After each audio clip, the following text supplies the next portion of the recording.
Good morning बच्चों। हम लोग हिंदी में सवैया तथा कवित्व पढ़ रहे थे और ये रसखान जी द्वारा लिखा गया है। हम लोगों ने कुछ पद्यांश जो हैं सवैये के वो पिछली कक्षा में पढ़ लिए थे। आज हम लोग इसी पाठ को आगे बढ़ाते हुए नेक्स्ट पद्यांश पढ़ेंगे।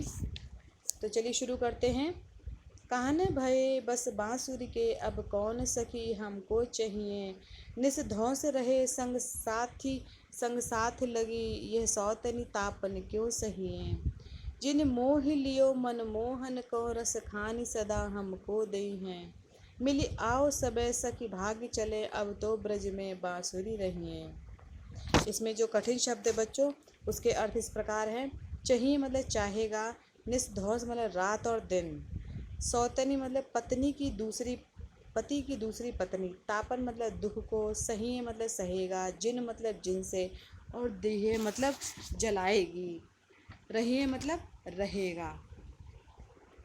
इसमें जो आपको जो संदर्भ लिखना है बच्चों, आपको पहले की तरह ही लिखना है। जैसे प्रस्तुत पद्यांश हमारी पाठ्य पुस्तक काव्य खंड के सवैये शीर्षक से उद्गृत है।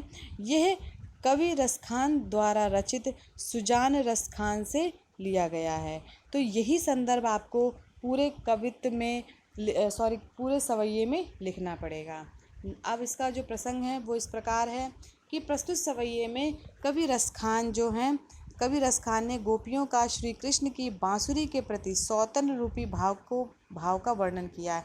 यानी जो कृष्ण की जो बांसुरी है वो गोपियों के लिए सौतन है। तो उसी का जो वर्णन जो है रसखान जी ने यहाँ पे किया है।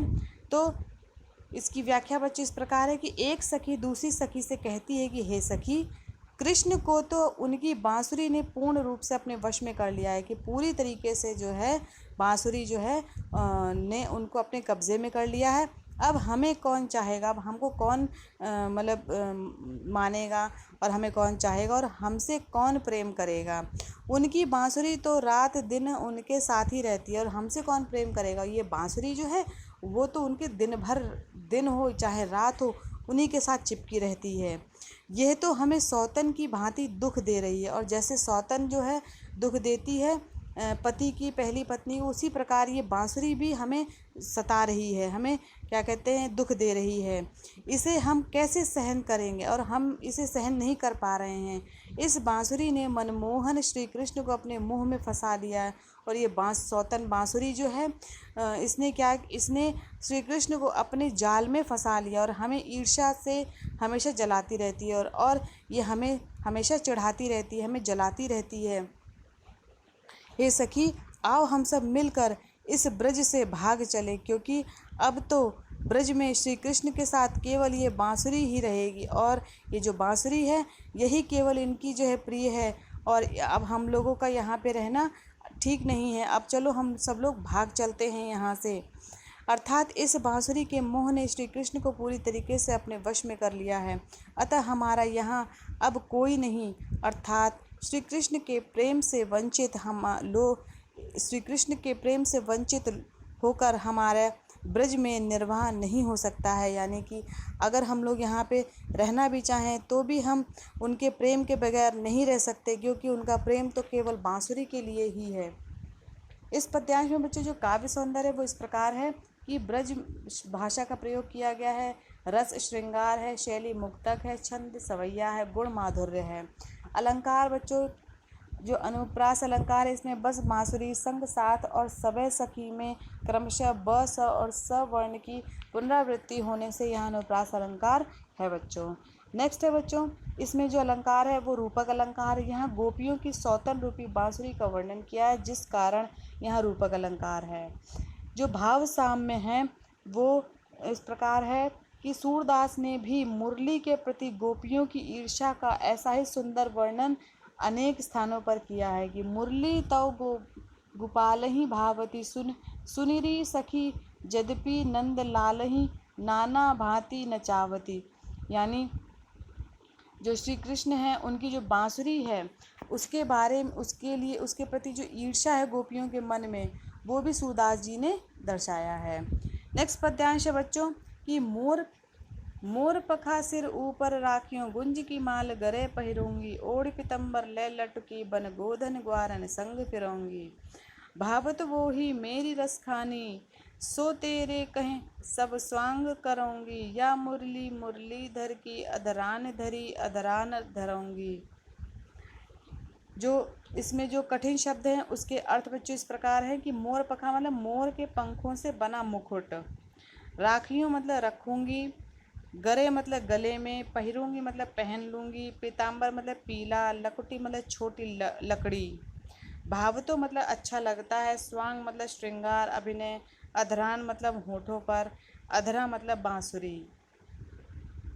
इसमें जो संदर्भ है आपको पहले की तरह ही लिखना है और प्रसंग इस प्रकार लिखेंगे कि प्रस्तुत सवैये में श्री कृष्ण के प्रति वियोग प्रेम से व्याकुल गोपियों का वर्णन किया है।